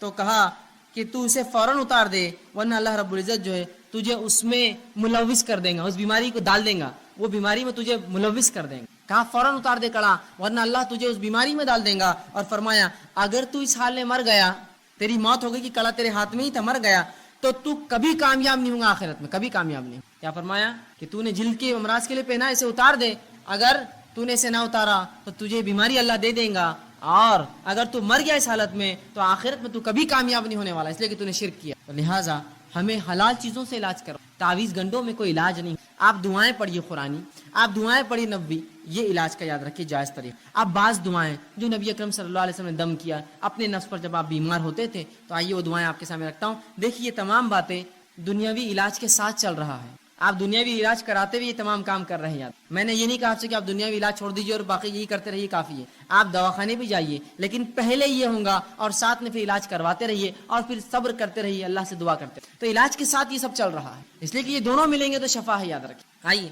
آپ صلی اللہ علیہ وسلم نے جو بعض دعائیں کی شفا کے لیے اس آپ کے سامنے رکھتا ہوں، بس مختصر رکھوں گا۔ صحیح بخاری کی روایت ہے، آپ صلی اللہ علیہ وسلم جب کسی مریض کے پاس جاتے تو اس کے جسم پر ہاتھ رکھتے اور یہ دعا پڑھتے اس کی شفا کے لیے۔ دعا یوں اللہم رب الناس اذهب الباس اشفی انت، کہ اے اللہ انسانوں کو پالنے والے، انسانوں کے رب، اس سے تکلیف دور فرما، اس سے تکلیف دور فرما، اشفی انت شافی، اس کو شفا دے، تو شفا دینے والا ہے، لا شفا الا شفاؤ، تیرے علاوہ کوئی اور شفا دینے والا نہیں ہے، شفاء لا یغادر سقما، ایسی شفا دے کہ جو بیماری کو بالکل نہ چھوڑے۔ یہ دعا کرتے اس بیمار کے لیے، جب آپ جاتے اس کو پڑھتے اور یہ دعا کرتے کہ مریض پر ہاتھ رکھ کر یہ دعا کرتے اللہم رب اذهب، اے اللہ جو انسانوں کا رب ہے اس سے اس کی بیماری کو دور۔ اور یقیناً جو آپ فرماتے آگے اشفی انت شافی، تو شفا دینے والا، تیرے شفا دینا کوئی نہیں ہے، لا شفاؤ کا الا شفاؤ، تیرے علاوہ کوئی شفا نہیں دیتا، شفاء لا یغادر سقما، ایسی شفا دے اس کو کہ اس کی بیماری کو بالکل نہ چھوڑو۔ تو ہم بھی جب مریض کے پاس جائے، کوئی گھر میں مریض ہو جائے، یہ دعا اس کے جسم پر ہاتھ رکھ کے پڑھیے، دیکھے شفا ملیں گی، ساتھ میں علاج بھی بہرحال کراتے رہیں۔ اسی طرح صحیح مسلم کی روایت ہے، ایک شخص نے آپ صلی اللہ علیہ وسلم کے سامنے درد کی شکایت کی، کہا اللہ کے رسول مجھے تکلیف ہو رہی ہے، کسی ایک اعضاء میں درد کی شکایت کی۔ نبی اکرم صلی اللہ علیہ وسلم جب یہ سنا، اس کی درد کی شکایت سنی، تو آپ نے فرمایا کہ تو اپنے اس اعضاء پر جہاں تکلیف ہے اپنا سیدھا ہاتھ رکھ اور 3 بار بسم اللہ پڑھ۔ پیٹ دکھ رہا ہے، پیر دکھ رہا ہے، اچانک سر میں درد شروع ہوا، پتہ نہیں لوگ کیا کیا کرواتے ہیں، سنت سے یہ ہے کہ ہاتھ رکھو اور 3 مرتبہ آپ نے فرمایا بسم اللہ پڑھ، اور اس کے بعد آپ نے فرمایا اور کہا کہ 7 مرتبہ پھر یہ پڑھ، 3 بار ہاتھ رکھ کے کہے بسم اللہ بسم اللہ بسم اللہ کے نام سے، اور اس کے بعد 7 مرتبہ یہ پڑھا اور آپ نے فرمایا اعوذ بعزت اللہ و قدرتی، کہ میں اللہ کی بڑائی اور اس کی قدرت کی پناہ لیتا ہوں، من شر ما اجد و احاذر، اس چیز سے جو میں محسوس کر رہا ہوں یا جس کا مجھے اندیشہ ہو رہا ہے۔ تو 3 بار پہلے بسم اللہ کہے اور 7 مرتبہ یہ دعا پڑھے تو رسول اللہ فرماتے ہیں اللہ رب العزت اس کو جو ہے شفا دیتا۔ اسی طرح صحیح مسلم کی روایت ہے، آپ صلی اللہ علیہ وسلم فرماتے ہیں کہ آپ صلی اللہ علیہ وسلم ایک مرتبہ بیمار ہو گئے، جبرائیل علیہ السلام آئے اور نبی اکرم صلی اللہ علیہ وسلم پہ رقیہ کیا، دم کیا ایک دعا پڑھ کر۔ جبرائیل علیہ السلام نے کیا دعا پڑھی تھی؟ حدیث میں لفظ آتے ہیں، آپ صلی اللہ علیہ وسلم نے صحابہ کو سنا کہا بسم اللہ ارقیک، کہ میں اللہ کے حکم سے تجھ پہ جو ہے دم کرتا ہوں۔ جبرائیل علیہ السلام آئے اور رسول اللہ پر یہ دعا پڑھ کر دم کی، بسم اللہ ارقیک، کہ اللہ کے نام سے میں تجھے دم کرتا ہوں، من کل دائن یوزیک، ہر اس بیماری سے جو تجھے نقصان دہ ہے، من شر کل نفس، اور ہر نفس کے شر سے اللہ تجھے محفوظ رکھے، وعین حاسد، اور ہر نظر لگانے والے کی نظر بس سے تیری حفاظت کرے، اللہ یشفیک، اللہ تیری جو ہے تجھے شفا دے، بسم اللہ یرقیک، میں اللہ کے حکم کو جو ہے دم کرتا۔ یہ دعا جبرائیل علیہ السلام نے نبی اکرم صلی اللہ علیہ وسلم پر دم کی۔ اسی طرح معوذتین آپ پڑھ سکتے ہیں، اسی طرح سورہ جو ہے فاتحہ پڑھ کر ہم دم کر سکتے ہیں۔ یہ تمام کے بڑے فضائل آتے ہیں، یاد رکھیں۔ ہم نے یہ تمام چیزیں بہرحال آج، اور ایسی تمام وہ دعائیں جو قرآن سے اور سنت نبوی سے ثابت ہے آپ پڑھ سکتے ہیں۔ میں نے تو 2-4 نمونے کے طور پہ رکھے، یہ اگر پڑھ کر ہم کریں گے تو آپ دیکھیے جہاں دوا سے بھی علاج کا کچھ حصہ ہو رہا ہے، وہیں یہ دعائیں بہت حد تک نفسیاتی طور سے ہمیں جو مرض سے دور کر دیں گی، یا کم از کم بیماری ختم نہ بھی ہو تو ہم ایک مضبوط ایک مومن بنے رہیں گے۔ ہم آہو بکا نہیں کریں گے، تقدیر کو کوسیں گے نہیں، اللہ کو برا بھلا نہیں کہیں گے، اللہ سے بدگمانی نہیں کریں گے کہ ہم ہی بیمار ہونا تھا کہ اللہ ہمارا ہی گھر ملا تھا کیا مہیچ ملا۔ کم از کم یہ تسلی رہیں گی انسان کو، نفسیاتی وہ مضبوط اور قوی رہے گا، چاہے جسمانی اعتبار سے کتنا لاغر اور بیمار ہو چکا۔ تو یہ دعائیں بڑی اہمیت رکھنا۔ اسی طرح بعض ایسی چیزیں جن سے نبی اکرم صلی اللہ علیہ وسلم نے خود علاج کیا ہو، وہ آپ کے سامنے کچھ رکھتا ہوں واقعات اور کچھ چیزیں جن سے خود نبی اکرم صلی اللہ علیہ وسلم نے علاج کیا ہو۔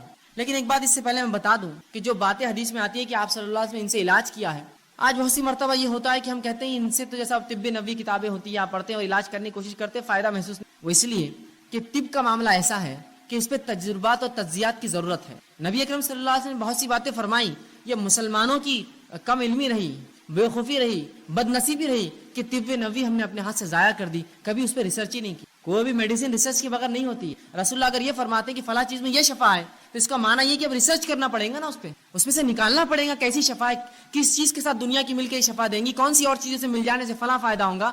ریسرچ ورک کبھی نہیں ہوا، اور افسوس مسلمانوں نے یونانی طب کو اپنا طب سمجھا اور یونانی طب کو مکمل طور سے لے لیا، اور طب نبی اس کے چکر میں پوری جو ہے ختم ہو گئی کہ آج بہت ساری باتیں جو طب نبی میں الفاظ آتے ہیں وہ دوائیں کس کو بولتے ہیں ہم کو معلوم نہیں۔ وہ تو تبھی معلوم ہو سکتا تھا جب اس زمانے کے بعد سے لے کر مسلمان اس کو استعمال کرتے رہتے، اس پہ تجربات کرتے۔ افسوس کہ اتنا زبردست ذریعہ طب کا ہم نے کھو۔ لیکن پھر بھی کچھ باتیں جو آتی رکھنے کی کوشش کرتا ہوں، وہ جو جس سے رسول اللہ صلی اللہ علیہ وسلم نے شفا کے لیے استعمال کی دواؤں کے طور پر۔ سب سے پہلے جو حدیث میں آتا ہے وہ یہ کہ آپ شہد سے علاج کیا کرتے تھے۔ ایک مرتبہ ایک شخص سے اور کہ اللہ کے رسول صلی اللہ علیہ وسلم میرے بھائی کو جو ہے پیٹ خراب ہو چکا ہے، اسے دست ہو رہے ہیں، آپ صلی اللہ علیہ وسلم نے کہا اسے شہد کھلاؤ۔ وہ گیا شہد کھلا کر آیا، کہا اللہ کے رسول اور بڑھ چکے، کہا اور کھلا، پھر اس نے کھلا کر آیا، کہا اللہ کے رسول صلی اللہ علیہ وسلم اور بڑھ چکے ہیں، کہا اور کھلا، 3 مرتبہ کھلانے کا حکم دیا۔ پھر وہ آ کر کہا اللہ کے رسول اور اس کے جو ہے دست بڑھ گئے ہیں، تو کہا اللہ کی کتاب سچی ہے، تیرے بھائی کا پیٹ جھوٹا ہے، اسے اور کھلا شہد، اس لیے کہ اللہ نے شہد کے تعلق سے کہا اس میں شفا ہے، تو اللہ کی کتاب سچی ہے، تیرے بھائی کا پیٹ جھوٹا ہے، اسے اور کھلا۔ جب اور کھلایا گیا تو ان کو شفا مل گئی اس چیز سے۔ آپ دیکھ رہے ہیں جہاں شہد کھلایا گیا وہیں عقیدہ دیکھیے ساتھ میں، کھلا اس کو، اس میں شفا ہے، بس اگر کہہ دیا تو کہہ دیا، یہ نہیں کہ اور عموماً دیکھے تو شہد کھلانے سے بہت سے لوگوں کے جو ہے دست اور بڑھ جائیں گے، ظاہر تو یہ دکھتا ہے لیکن اس میں شفا ہے، وہ شفا اور فائدہ دیتا ہے۔ اس لیے کہ کبھی دست کا روکنا درست ہوتا ہے اور کبھی ان کا نکل جانا اچھا ہوتا ہے، تاکہ بیماری جو اندر ہے جراثیم پورے نکل جائے پیخانے۔ تو کہا تیرا بھائی کا پیٹ جھوٹا ہے، اللہ کی کتاب سچی، اور کھلاؤ اس کو ایک بار، اور کھلایا، دست بند ہو گیا، شہد کے ذریعے شفا۔ اسی طرح آپ صلی اللہ علیہ وسلم نے زمزم کا استعمال کیا شفا کے لیے، اور فرمایا زمزم جس نیت سے پیا جاتا ہے اللہ اس میں شفا رکھتا ہے۔ تو یہ علاج بھی ہم کرتے ہیں کہ جب حج کو جانا ہو، عمرے کو جانا ہو، جو لوگ جاتے ہیں آپ ان کو کہیے کہ بھائی زمزم ہمارے لیے لائیے، یا خود گئے تو خوب پیجیے، اس نیت سے کہ اللہ فلاں مرض کے لیے شفا، فلاں مرض کے لیے شفا، فلاں، اس لیے کہ زمزم جس نیت سے پیا تھا فرماتے ہیں اللہ نے اس میں شفا رکھی ہے، زمزم کا استعمال کیجیے دوا کے لیے۔ اسی طرح گائے کا دودھ، یہ بھی بڑا مفید ہے، یاد رکھیے، آپ صلی اللہ علیہ وسلم فرماتے ہیں کہ گائے کا دودھ پیا کرو، اس میں شفا ہے، اور اس کے پنیر کو کھایا کرو، اس میں بھی شفا ہے، اس لیے کہ گائے مختلف قسم کے جو ہے جھاڑ کھاتی ہے جس کی وجہ سے اس کے دودھ میں شفا ہوتی ہے، لیکن اس کے گوشت میں بیماری ہے۔ کیا فرما رہے ہیں آپ صلی اللہ علیہ وسلم؟ گائے سے علاج کیا کرو، اس کے دودھ میں شفا ہے، اور اس کے پنیر میں شفا ہے، لیکن فرمایا اس کے گوشت میں بیماری ہے۔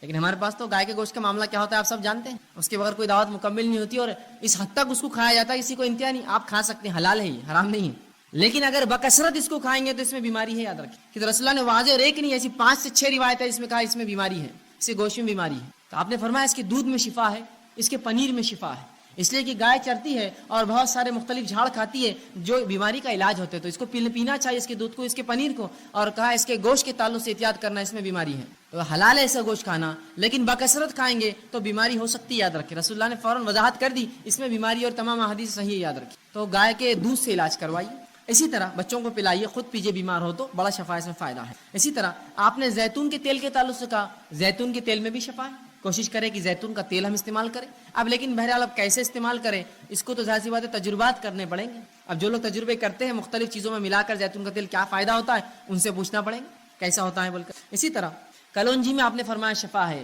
اور کلونجی کے تعلق سے فرمایا کہ تم جو کالے دانے کلونجی جس کو کہتے ہیں اس کو اگر ساتھ کھایا کرو، اس میں بڑی شفا ہے، اور فرمایا اس کے تعلق سے کہ جو اسے کھاتا ہے اس میں موت کے علاوہ تمام چیز کا جو ہے شفا ہے، تمام چیز کی سوائے موت کے، کلونجی تو کلونجی کھایا کریں، اس میں بھی شفا ہے۔ اسی طرح اجوا کھجور کے تعلق سے آپ نے فرمایا اس میں بھی شفا ہے۔ اجوا کھجور وہ کھجور ہوتی ہے جو نبی اکرم صلی اللہ علیہ وسلم کے زمانے میں ایک مخصوص احاطہ ہے اس کے اندر اگتی تھی، اسے اجوا کہتے ہیں۔ تو اجوا کھجور جو کھاتا ہے آپ فرماتے ہیں جس دن وہ کھائے نہار پر 7 اجوا کھجور، اس دن جادو اور اس پہ زہر اثر نہیں۔ اسی طرح اجوا کے علاوہ آپ فرماتے ہیں کہ ہجامے میں بھی شفا، ہجامہ سمجھ کپنگ جس کو کہتے ہیں، جس کے اندر بلیڈ کے ذریعے کچھ کٹس لگائے جاتے ہیں اور خون نکالا جاتا ہے مختلف جگہ سے، گردن کے پیچھے، سر پر، یا مختلف اعضاء جو تکلیف دیتے ہیں اس کو ہجامہ کہتے ہیں۔ آپ یہ بھی کر سکتے ہیں، کپنگ کہتے ہیں، یہ بھی بڑی فائدہ مند ہے۔ آپ صلی اللہ علیہ وسلم نے خود اس کو کروایا تھا ایک حج کے اندر، جب آپ گئے تھے حج میں اور آپ صلی اللہ علیہ وسلم میں کچھ تکلیف تھی، آپ نے ہجامہ کرایا تھا، تو آپ یہ بھی کروا سکتے ہیں۔ اس کے اندر بھی شفا انسانوں کے تکلیف دہ جگہوں پر اور مختلف جو اعضاء پر یہ کیا جاتا ہے، تو ہجامہ آپ کرا سکتے ہیں، اس میں شفا ہے۔ اسی طرح آپ صلی اللہ علیہ وسلم نے کہا سرمے کے تعلق سے کا سرما لگایا کرو، اس سے آنکھیں جو ہے صاف رہے، تو سرما بھی ایک قسم کا جو ہے آنکھوں کی حفاظت کے لیے آپ بالکل لگا سکتے ہیں، اس میں کوئی حرج نہیں، اور یہ بھی سنت نبی ہے کہ آپ صلی اللہ علیہ وسلم سرما لگاتے ہیں۔ اسی طرح ٹھنڈے پانی سے بخار کا علاج آپ صلی اللہ علیہ وسلم کرتے تھے۔ آپ فرماتے تھے کہ بخار شیطان کی طرف سے ہے، شیطان آنکھ سے بنا ہے، لہٰذا ٹھنڈے پانی سے بخار کا علاج کرو۔ اور ٹھنڈے پانی سے جو آپ جسم کو دھوتے، یا ٹھنڈے پانی سے آج بھی دیکھیے بخار اگر بڑھ جائے ڈاکٹر کہتا ہے پٹیاں رکھیے ٹھنڈے پانی، تو ٹھنڈے پانی سے آپ بخار کا علاج کر۔ اسی طرح جن چیزوں سے آپ صلی اللہ علیہ وسلم نے علاج کیا ان میں سے ایک ہے نمک کا آپ نے استعمال کیا بچھو کے کاٹنے پر۔ آپ صلی اللہ علیہ وسلم کو ایک مرتبہ بچھو نے ڈنک مارا، آپ نے اس زخم پہ نمک لگایا اور اس پہ پانی بہایا، بلکہ اس میں آتا گرم پانی میں پیر ڈالا اور سورہ فاتحہ پڑھ کر دم کرتے رہے جب تک کہ زہر کا اثر ختم نہ ہوا۔ تو نمک کا استعمال زہر کو اتارنے کے۔ اسی طرح آپ صلی اللہ علیہ وسلم جن کو پیٹ کے کچھ امراض ہوتے، مرض ہوتے، ان کو حکم دیتے کہ عربی بھیڑ جس کو دمبا کہتے ہیں، جس کی دم بڑی چوڑی ہوتی ہے، بہت موٹی دم ہوتی ہے، ہمارے بکرے اور مینڈوں کے ایسا نہیں، بہت چوڑی دم ہوتی ہے، آپ صلی اللہ علیہ وسلم فرماتے ہیں اس کی دم کی چربی نکال کر لاؤ،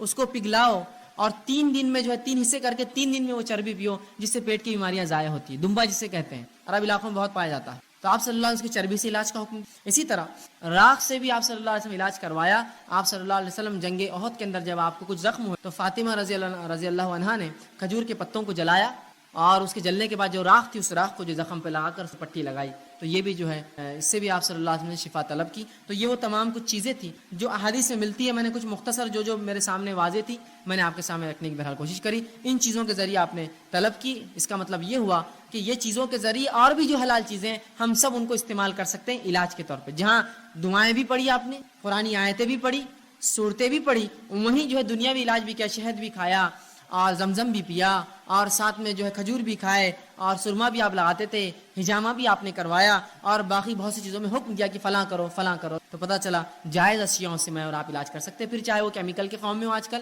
یا کوئی اور فارم میں، بس جائز ہونا یہ شرط ہے۔ اسی طرح اب اگر ہم بیمار ہو جائیں تو مومن اور کافر دونوں سے علاج کروا سکتے ہیں، مطلب ڈاکٹرز کے پاس جانا پڑے گا، آپ کو طبیب کے پاس جانا پڑے گا، تو مومن اور کافر دونوں سے علاج درست ہے، یاد رکھیں اس میں ٹھیک۔ اسی طرح کچھ ایسے پیچیدہ مسائل ہوتے ہیں جن میں ڈاکٹرز اور علماء دونوں کی ضرورت ہوتی ہے، تو یہاں آپ علماء سے بھی فتوے لیں گے اور ڈاکٹر سے بھی مشورے لیں گے۔ جیسے مثال کے طور پر کسی کو ٹی بی معاف کرنا کسی کو شوگر ہے. اب شوگر سے روزوں کا کیا معاملہ ہے کہ وہ روزے نہیں رکھ سکتا, تو پہلے وہ جو ہے کسی مسلم عالم کے پاس جائیں گا یا پہلے ڈاکٹر کے پاس جائیں گا, شوگر کتنی ہے, کیا اس شوگر میں روزہ رکھنے کا نقصان ہو سکتا ہے, وہ پہلے معلومات لیں گے. جب وہ معلومات مل گئی کہ نہیں رکھ سکتا ڈاکٹر کہہ رہا ہے, پھر عالم کے پاس جائیں گا, اس کو بتائیں گا کہ ڈاکٹر نے یہ کہا میری بیماری کے تعلق سے, پھر عالم اس پر فتویٰ دیں گا اس کا, ٹھیک ہے آپ نہ رکھیں یا رکھیں. ٹھیک ہے, سمجھ رہے ہیں بات.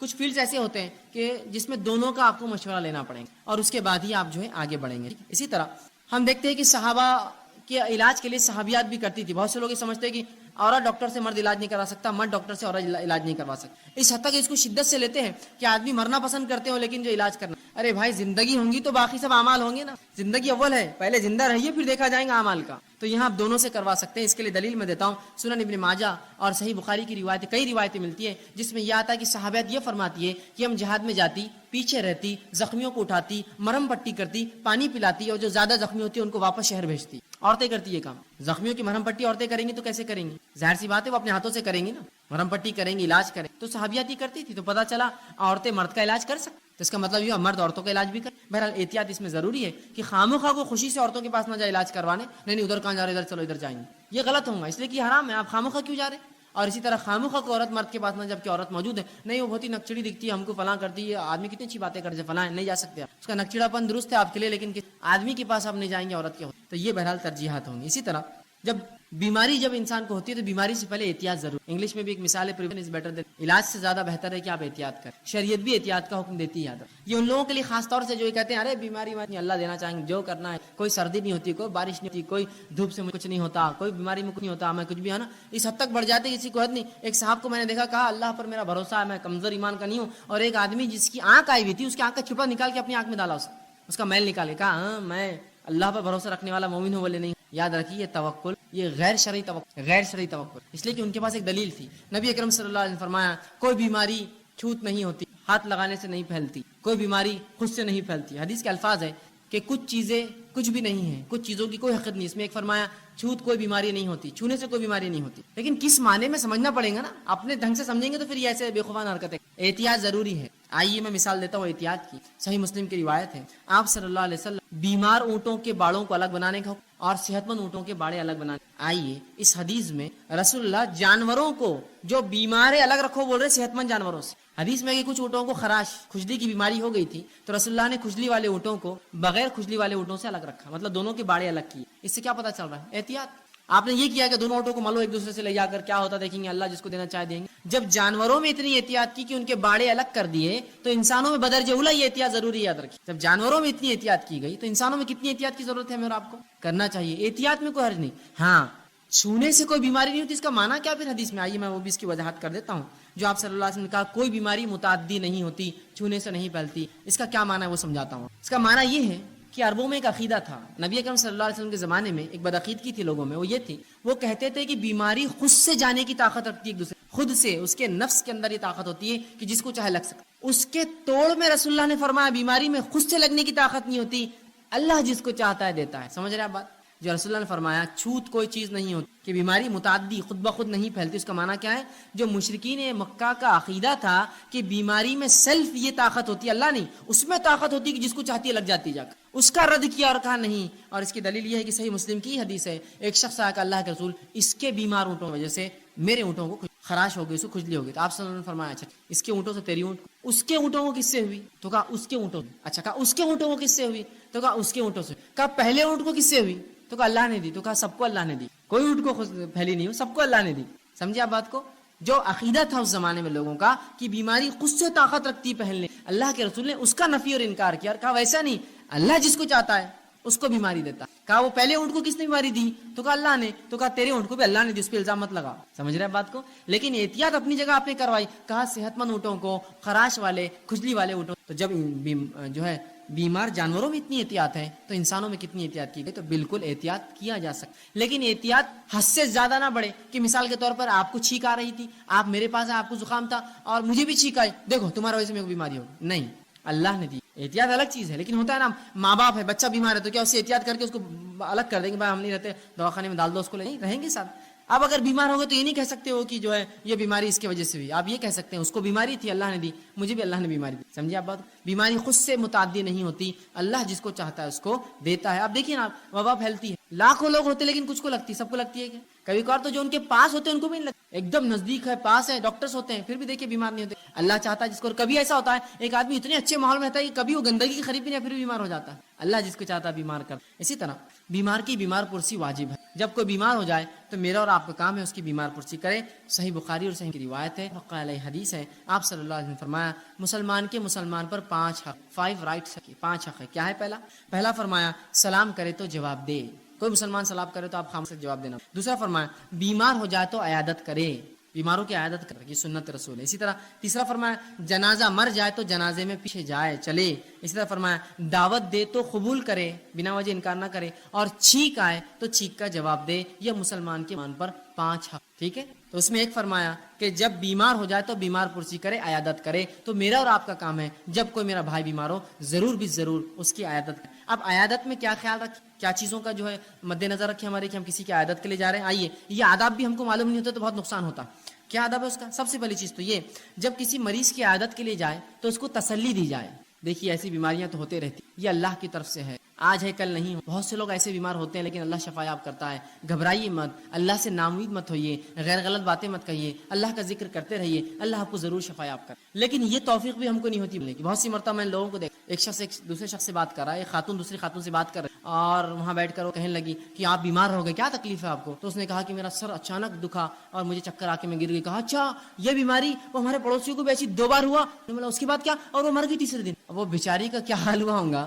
اور ایک نہیں, پھر انہوں نے لسٹ شروع کر دیے. وہ دیکھو ان کی بچی کو ہوا 5 دن میں مر گئی, ان کی بچی کو ہوا 3 دن میں مر گئے, ان کو ہوا اب تک پاگل ہے.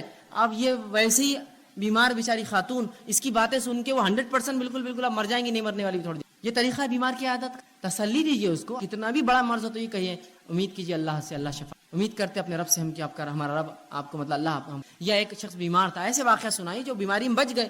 ہو سکتا ہے بہت سے مرے بھی ہوں گے اس بیماری میں, لیکن کیوں ضرورت ہے سنانے کی؟ نہیں دیکھیے وہ فلاں تھے, لوگوں نے کہہ دیا تھا کہ وہ بچ نہیں سکتے, الحمدللہ آج اللہ نے آپ دعا کیجیے, اللہ سے دعا کرتے رہیے, اللہ شفا. یہ ادب ہے اس کا کہ جب کسی کے پاس جائے تسلی دے, اور نہ صرف اس کو تسلی دے بلکہ دوسروں کو بھی کہے کہ اللہ اس کو شفا دے گا, امید کر. نبی اکرم صلی اللہ علیہ وسلم کی بیماری میں علی بن ابی طالب رضی اللہ عنہ گئے اور رسول اللہ سے ملاقات کی. جب نکلے صحابہ نے پوچھا کیسے ہے, تو کہا, یہ نہیں کہا کہ حالانکہ آپ سے بہت بیمار ہوں, لیکن پھر بھی تسلی دی تاکہ قوم میں نے تو ایک جذبہ جاگ جائیں گا, یا پتہ نہیں غیر غلط حرکتیں کریں گے, لوگ روئیں گے, چلائیں گے, اور پتہ نہیں کیا کیا سوچیں گے. تو کہا اللہ ٹھیک. یہ نہیں کہا کہ بہت مزہ ہے اب تو ان کا اللہ شفا دے, لیکن بات ہم کو پتا ہے کہ 3 دن بعد رسول اللہ صلی اللہ علیہ وسلم. تو آپ دیکھیے تسلی دینا ہے. یہ نہیں کہ آپ ایسے واقعہ سنا جس میں اس کا بالکل دل توڑ دے, جو ہے کہہ دے کہ مر جائیں گے تو وہ مر گیا, یہ مر گئی, فلاں ہو گیا. اچھی بات. دوسرا, زیادہ دیر نہ بیٹھے. نبی اکرم صلی اللہ علیہ وسلم جب عیادت کے لیے جاتے, فوراً جاتے, بات کرتے اور نکل جاتے. اب ہمارے پاس عیادت کا معاملہ یہ ہوتا ہے کہ اب چچا بیمار عیادت کو جائیں گے تو آرام سے اپن 12 بجے جائیں گے, ظہر اور وہاں پڑھیں گے, دوپہر کا کھانا کھائیں گے, اور اس کے بعد آرام سے کھا کر عصر کے بعد نکل کے پڑھ کے مغرب کو گھر پہنچیں. یہ کوئی طریقہ ہے؟ اور عورتیں بہت سی بار, بھائی کہاں جا رہے ہیں, وہ بیمار ہیں ان کی عیادت کے لیے جا رہے ہیں, ارے اتنا سامان سلوک بچوں کی پھالیاں سب لے کر اب آرام سے رک کے آرام سے دیکھ کر آئیں گے نا, اور جا کر آرام سے گھر میں بیٹھ کر ظہر کی نماز ہو گئی, پھر کھانا امید کر رہے, اور آئے بعد کھانے میں نقص و چڑے بھی نکالتے. دیکھو نمک کم ڈال کے لائے تھے, ہلدی دیکھیں کتنی زیادہ تھی, اور دیکھو خالی بڑے کا بنا ہے, ہم آئے تو کم از کم چھوٹے کا تو بنانا تھا ہمارے لیے. بیمار کی عادت میں تم دینا چھوڑ کر اس سے امیدیں کرتے ہیں. بہت سے لوگ تو اس حد تک ہو جاتے ہیں کہ دواخانے میں جاتے ہیں لوگوں کو دیکھنے, وہ بیچارہ اپنی بیماری میں پریشان, اور آئے بعد بولتے چائے تک کو نہیں پوچھ. شرم آنی چاہیے تم کو, تم کچھ اس کے لیے لے جاؤ, وہ چھوڑ کر تم اس سے امید کرتے ہو چائے کی. تو یہ اخلاق بھی ہم نے نہیں سیکھی, کیسے لوگوں سے بات کی جائے, بیمار کے ساتھ کیا کیا جائے.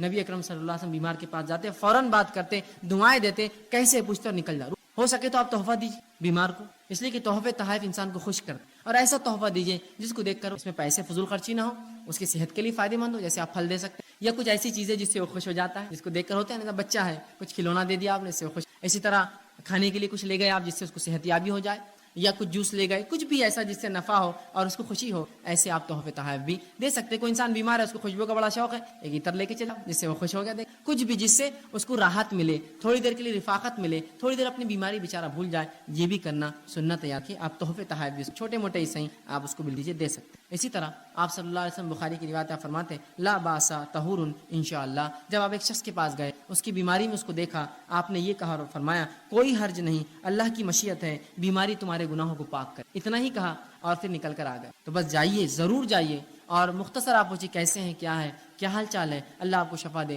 صحت دے، اور بیماریوں سے گھبرائیے مت، صبر کیجیے، اللہ کریں گا، میں چلتا ہوں، اللہ آپ کو شفا۔ رکنا نہیں ہے، بیٹھنا نہیں ہے، کھانا نہیں ہے، مطالبات نہیں ہے، ورنہ لوگ دواخانوں میں بھی جاتے ہیں، ان کو تمیز نہیں ہے، جا کر کرسیوں کے مطالبات کرتے ہیں۔ بھائی ملنے کیوں گئے جب آپ کو کھڑے رہنا نہیں آتا ہے؟ کرسی لاؤ میرے لیے، فلاں لاؤ، میں سے سیڑھیاں چڑھ کر آئی، فلاں ہوا، رکشے کرائے 100 روپئے ہو گیا، اب 2-4 گھنٹے تو بیٹھنا ہی پڑے گا یہاں۔ یہ سب نہیں، آپ جائیے اور سنت رسول کی بھائی اس کا ثواب ہے، یہ کر کے واپس آ جائیے۔ اسی طرح بیمار اور اس کے گھر والے اللہ سے حسن ظن رکھے، اچھا گمان رکھے، یہ بڑی اہم چیز ہے، اس لیے کہ صحیح مسلم کی روایت ہے، آپ صلی اللہ علیہ وسلم فرماتے کہتے ہیں تمہارے ہر ایک کی موت اس حالت میں آئے کہ اپنے رب کے تعلق سے اچھا گمان، بیمار اور اسی گھر والے اللہ سے اچھا گمان رکھیں، یہ بیماری اس کی جو گناہوں کو صاف کر، یہ بیماری آخرت میں اس کو ثواب دیں گی، یہ بیماری کے ذریعے اللہ رب العزت ہماری آزمائش کر رہا ہے، ہم اس پہ صبر کریں، ہمیشہ اچھا گمان، برا گمان نہیں، اللہ میرا ہی گھر ملا تھا، میرے بچے ملے تھے کیا، ان کے 10 بچے پورے صحت مند ہیں، میرا ایک ہی بچہ روز بیمار ہو جاتا ہے فلاں، یہ سب نہیں، اللہ نے چاہا آپ کا ایک ہے کہ بیمار کر رہا ہے، ان کے 10، تو ہم ہر حال میں اچھا گمان رکھیں۔ رسول اللہ فرماتے ہیں تم میں سے کوئی شخص ایسا نہ ہو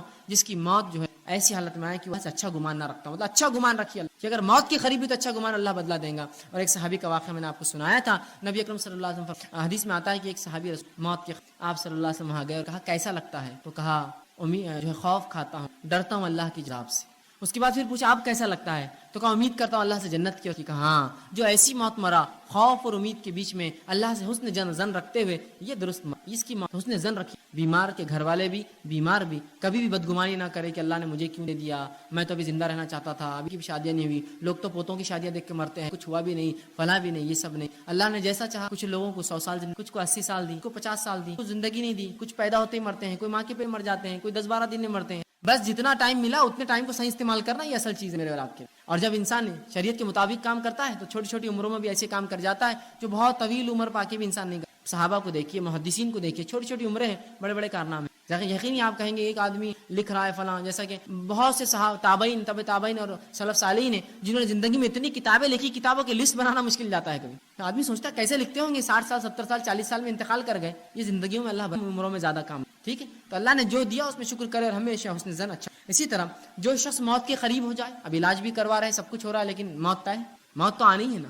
آپ صلی اللہ علیہ وسلم فرماتے ہیں، صحیح مسلم کی روایت ہے، اگر انسان کے پاس 100 بیماریاں ہوں، 100 بیماریاں بھی ہوں اور اس میں سے ایک بھی اس کو نہ لگے، تب بھی موت تو آنا، اس لیے کہ بڑھاپا اس کو چھوڑنے والا نہیں ہوتا ہے نا۔ سب ٹھیک تھا، دل اچھا چل رہا تھا، بلڈ پریشر اچھا تھا، سب اچھا تھا، پھر بھی مر گئے، اس لیے کہ عمر کہ اگر 100 بیماریاں بھی انسان کو لگ سکتی ہے اور ایک بھی نہ لگے، تب بھی موت تو آنا، اس لیے کہ بڑھاپا تو لگا ہوا ہے۔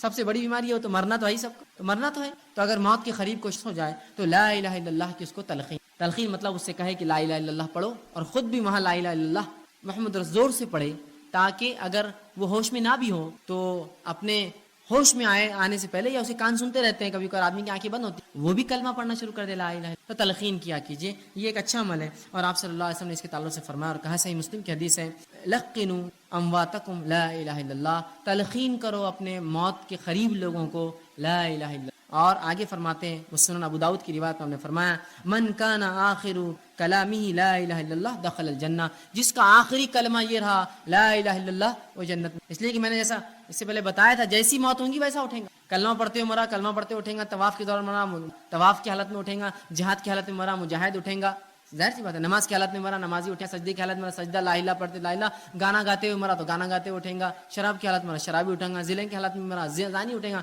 بدکاری میں اور گناہ میں مرا تو کہ من کان آخر کلمہ، جس کے آخری کلمات یہ لا الہ الا اللہ دخل الجنہ۔ ایک حدیث میں فرمایا، جس کا اول کلمہ لا الہ الا اللہ ہو اور آخر کلمہ لا الہ، وہ جنت میں، مطلب جب بات کرے بچہ تو لا الہ کہے اور جب مرے تو یہ بھی جنتی۔ تو لا الہ الا اللہ کی تعین ضرور کرے ایسے لوگوں کو جن کو لگتا ہے کہ موت کے۔ اسی طرح ان لوگوں سے جو موت کے قریب ہو جائے، جن کی آپ تلقین کر رہے ہیں، ان کو کوئی چیز پلانے اور کھلانے کی کوشش اور خامخواہ چیزیں باتیں نہ کریں۔ بہت سے لوگ ہوتے ہیں، مثال کے طور پہ ایک عورت ہے جس کا انتقال ہو رہا ہے، گھر کی پوری عورتیں جمع ہو جاتی ہے، ارے پانی پلاؤ، ارے دودھ پلاؤ، دودھ پانی سے کیا ہونے والا ہے، مرنے والا۔ وہ امی وہ زیور کا کیا کروں، وہ مالا کس کو دینے کا ہے، یہ گھر میں ہی رکھ لوں کیا، یہ بچی کا کیا کرنے کا ہے، یہ فلاں کا یہ کر دوں کیا، اس کے لیے کچھ بول رہے نہیں آپ، یہ سب وہ جا رہا ہے، چھوڑ دیجیے مسئلے آخرت میں ہو جائیں گا، بعد میں طے کر سکتے، وراثت کے پورے مسائل قرآن نے بیان کر۔ ایسا کوئی مسئلہ انسانی شعبے زندگی کا نہیں چھوڑا جس کا حل نہیں، یہ سب پوچھنے کا تھوڑی، وراثت کی تقسیم بتا دی، لیکن ایسے سوالات کرتے اور خامخواہ پلانے اور کھلانے کی کوشش کرتے ہیں، اس کی جانکنے میں جان ہے اور اس کو دودھ پلاتے ہیں نا، پیو، انگلیاں ڈال ڈال کے پلاتے ہیں،